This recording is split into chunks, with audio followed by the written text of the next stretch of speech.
So when you get to this painting table, you're gonna put your name and period number and table number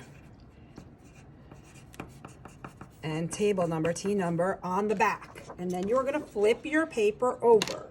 If you are doing the ombre style one, which is the one where we're going from dark to light, you are gonna start by dipping your paintbrush, a clean paintbrush, in the darkest color paint, and you are going to go across your paint. You have an option for whether you want to use the dark royal blue or the dark blue black. That is up to you. So the first line on top is going to be your darkest color. Then I'm going to bring it down a little bit more, trying to just keep it pretty much that dark, okay? Now, if I work quickly, the paper will stay wet and it will be easier to blend my colors. Notice how I'm going to grab a little bit of this white and mix it in.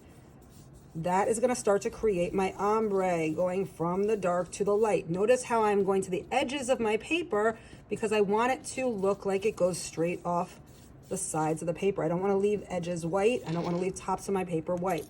If you've noticed you've got clumps, you can grab a clean brush and you can try to start to get those away. If you need to dip back in the dark color again to fix something on the top, you just dip back in and fix whatever you need to fix. And then I'm going to take my other brush that I was mixing with, and again, I'm mixing in towards the middle, and I'm adding a little bit more white. So as I come down to my horizon line, it is getting lighter and lighter. Now, about now is where I know I wanted to add my snow. So I'm going to add a lot more white because now I'm going to start to make these snowy mountains. Remember, the ones in the background, I want those to be like a mix of white and blue. So those are not going to be pure white. Those are going to be kind of like a mix. And you're just making these like little lines of like mountainous snow, however you want them to look, okay? Now, if I want more pure white, I'm not going to use this brush. I need to get another brush, a clean brush, and now I'm going to dip into the pure white. Remember, when I'm mixing off to the side. Oops, if you make a mistake, don't really worry about it. Just try to fix it. Again, no big deal because we're blending, so I can just take this and I can blend it out, right? So don't worry if you made some mistakes. We can fix them by just going right back over them.